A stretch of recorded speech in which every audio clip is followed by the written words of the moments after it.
નમસ્કાર દર્શક મિત્રો, રિયલ ગુજરાત ચેનલમાં આપનું સ્વાગત છે। મજૂરીના રસ્તે મોત મળ્યો। રોડ સાઈડમાં ચાલતી બે વૃદ્ધાઓને અજાણ્યા વાહન ટક્કર મારી મોત નિપજાવ્યું। સમાચાર વિગતવાર જાણીએ તો વિજાપુર વિસનગર રોડ પર મહાદેવપુરા પાટિયા નજીક ગઈકાલે બપોરે 2:30 વાગ્યાના સુમારે વિસનગર તરફથી આવતા એક અજાણ્યા વાહન ચાલકે પૂર ઝડપે અને બેદરકારીથી વાહન ચલાવી રોડની સાઈડમાં મજૂરી કરવા ચાલતા જઈ રહેલ બે વૃદ્ધ વિધવા મહિલાઓને ધુરીબેન બબાજી ઠાકોર અને પુરીબેન જીવાજી ઠાકોરને ટક્કર મારી તેમનું મોત નિપજાવ્યું હતું અને તે વાહન ચાલક ત્યાંથી વિજાપુર તરફ ફરાર થઈ ગયો હતો। બંને મહિલાઓ પાડોશમાં રહેતા હતા અને બંને મજૂરી કરીને પોતાનું ઘર ગુજરાન ચલાવતા હતા। ઘટના સ્થળે પહોંચેલી એમ્બ્યુલન્સે વિજાપુર સરકારી દવાખાને બંનેને લઈ જવાયા હતા, જ્યાં હાજર ડૉક્ટરે તેમને બંનેને મૃત જાહેર કર્યા હતા। ધુરીબેનના પુત્ર મનુજી ઠાકોરે વિજાપુર પોલીસ સ્ટેશને અજાણ્યા વાહન ચાલક વિરુદ્ધ ફરિયાદ નોંધાવી છે। આજે સવારે બંને મહિલાઓને એક સાથે અડધી ઉઠતા ગવાડા ગામમાં ગમગીનતા છવાઈ ગઈ હતી અને શોકનો માહોલ વ્યાપી ગયો હતો। અકસ્માત સર્જનારને તાત્કાલિક ઝડપી પાડવા ગ્રામજનોની માંગ વધી રહી છે।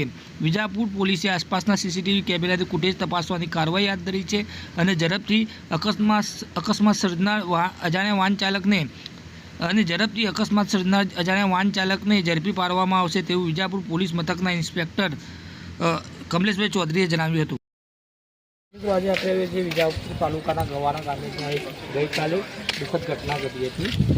બપોરના 2:15 વાગ્યાની આસપાસ એક બેફામ ચાલક જે પોતાની સ્પીડમાં ગાડીને બે ધડક એમ કહીએ કે ગફલતભરી રીતે હંકારીને દોડતો હતો, ત્યાંથી પસાર થઈ ગયા હતા।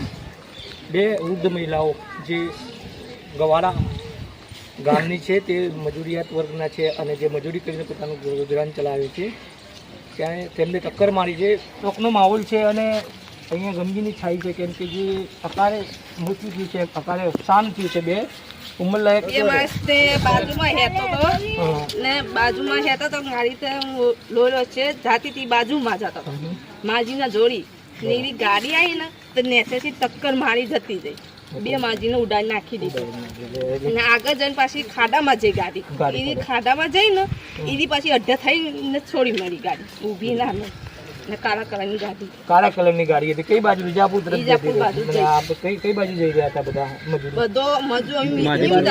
વિજાપુર તરફ જઈ રહ્યા હતા અને ગાડી પાછળથી ટક્કર મારી સાઈડમાં ચાલતા સાઈડમાં ગાડી નીચે આવી હતી, રોડ નીચે આવીને ટક્કર મારી। શું નામ છે તમે? ચાલતા જતા કામે જતા હતા તો શું હતું? શું ઘટના ઘટી હતી? ગાડી રોડ નીચે આવીને અકસ્માત કર્યો છે। કઈ બાજુ જતી હતી ગાડી? કઈ બાજુથી આવી? વિસનગર થી બાજુ જતી બીજાપુર અને આ માજીને ક્યાં ચાલતા હતા? રોડની સાઈડમાં ચાલતા હતા। આ તો એકદમ સ્પીડમાં આવી હતી અને વિજાપુર તરફ ભાગી। કયા કલરની ગાડી હતી? નંબર ક્વેટા ગાડી હતી। ક્વેટા હોવી જોઈએ એમને, કેમ કે ક્વેટા ગાડી હોવાનું જોઈ શકો છો કે જણાવે છે। શું ગાડીને નુકસાન થયું તો કઈ? બમ્પર તૂટી ગયું છે, સ્પીડમાં નીકળી ગઈ છે એક્સિડન્ટ કરીને। ખાડામાં ઉતરી હતી કેવું હતું? કઈ ખાડામાં ઉતરીને પાછી બહાર કાઢીને જવા દીધી। જોઈ શકો છો જે સાઈડનું ગ્લાસ છે તૂટી ગયું છે, હેડલાઇટનો ગ્લાસ ક્રિએટા ગાડી છે અને એનો ગ્લાસ તૂટી ગયું તેવું કેવું થાય છે। કિશનભાઈ નામ છે આપર હતા ઘટના સ્થળે, તો જોઈ શકો છો જે છે આપણા સાથે પૂર્વ સરપંચ જે છે ગવાડા ગામના ભરતજી ઠાકોર જે છે તેમની સાથે વાત કરી।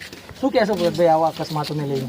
મને લગભગ હું મારા ઘરે હતો, બપોરના 2:34 કલાકે ગામ લોકોનો ફોન આવ્યો એટલે હું તાત્કાલિક સ્થળ ઉપર હાજર થયો। તો પુરીબેન જીવાજી ઠાકોર અને ધૂળીબેન બબાજી ઠાકોર બંનેની લાશો પડેલી હતી રોડની સાઈડે। મેં પૂછપરછ કરી, પોલીસને ફોન કર્યો, પોલીસવાળા આવ્યા અને અમે બધાએ વિજાપુર સરકારી દવાખાને પીએમ માટે લઈ ગયા હતા। હવે મારે એ જોવું છે કે ત્યાં સ્થળ ઉપર આ કાળા કલરની ગાડી લોકોએ કહ્યું કાર, એના હેડલાઇટના કાચ પણ પડ્યા હતા, જે અમે એકત્ર કરી પોલીસને સોંપ્યા છે। એના આધારે હેડલાઇટ તૂટેલી હાલતમાં ગાડી ભાગી તો આપણે પોલીસને પણ વિનંતી કરીએ કે આ બાબતે પૂરી તપાસ કરી સીસીટીવી ફૂટેજ લઈ અને ગાડી પકડી અને આ ગામ લોકો મૃતકના પરિવારોને ન્યાય અપાવે એવી અપેક્ષા રાખીએ છીએ। મેં 2 વાગે ખેતરમાં રૂ વેણવા ગયા અને રોડ પર સાઈડમાં જાય, પણ પછી રિક્ષાવાળા કોઈ ઊભી ના રાખી, પણ હું ચાલતી ખેતરમાં પોકી ગઈ પછી કે એક બેન આવ્યા કે એક્સિડન્ટ થયું, એટલે હું દોડ પાછી આવી વિજાપુર રોડ ઉપર અને મેં એમ કહ્યું કે મારે તો અહીં જ જવું છે। પટેલ કે ઉભા રહો માજી, હું તમને બાઇક ઉપર મૂકી જઉં છું। તો આ બેની લાશો પડેલી હતી, બરાબર છે। આવી હું કોક મૂકી દીધી. ગરીબ ઘરના છે કેવા છે? ગરીબ ઘરના છે. મજૂરી કરતા હતા. મજૂરી કરતા હતા સાહેબ બધા. વિધવા માણસ હતો અને મજૂર કરીને ગુજરાન ચલાવતા હતા. હવે તમે પોલીસથી શું માંગણી કરી રહ્યા છો? અમને તો ખાલી ન્યાય જોવે છે, બીજું શું કરીએ?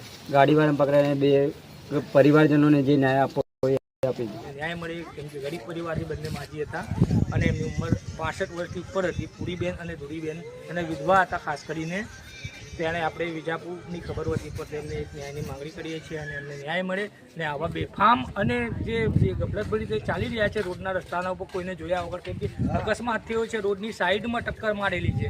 રોડ પર તો હતા નહીં, બંને મજૂરી જતા હતા, એમના સાથે જ હતા. તેમના કહેવા મુજબ એ રોડની સાઈડમાં ચાલતા હતા ને આ જે વાહન ચાલે છે ગફલતભરી રીતે વિસનગર તરફથી આવી અને જે મહાદેવપુરા ગવાડા પાટિયા જે કહેવાય ત્યાંની ઘટના છે, ત્યાં ટક્કર મારીને સીધો જતો રહ્યો છે. ખાડામાં પણ ઉતાર્યો, પરંતુ ખાડા પર સરખી કરી ને પાછો વિજાપુર તરફ નીકળી ગયો છે. તે તરફ વિજાપુર પોલીસે તપાસનો ધમધમાટ પણ ચાલુ છે, કેમ કે અહીંના ગ્રામજનો છે, પૂર્વ સરપંચ જે છે ભરતજીએ પણ જણાવ્યું કે જે કાચના ટુકડા હતા એટલે એને તૂટી ગયા હતા, નીચે પડ્યા હતા, તેના આધારે પોલીસને આપી છે સબૂતના આધારે કે જેનાથી કોઈક સુરાગ મળે, જેનાથી કોઈક હકીકત મળે, તે બાબતે પર પોલીસે ધ્યાન દોરવું જોઈએ અને અમને ન્યાય મળે તેવું ને પ્રશાસનને એ પણ કહેવા માંગીએ કે આ રીતે બેફામ ચાલતા હોય ને જે અકસ્માતો સર્જાય હોય એવું વાહન ચાલકોને પણ કડકમાં કડક સજા મળવી જોઈએ, કડકમાં કડક નસીહત મળવી જોઈએ. તો આપણી સાથે વધુ સ્ટોરી, વધુ કવરેજ લઈને મળતા રહીશું. ત્યાં સુધી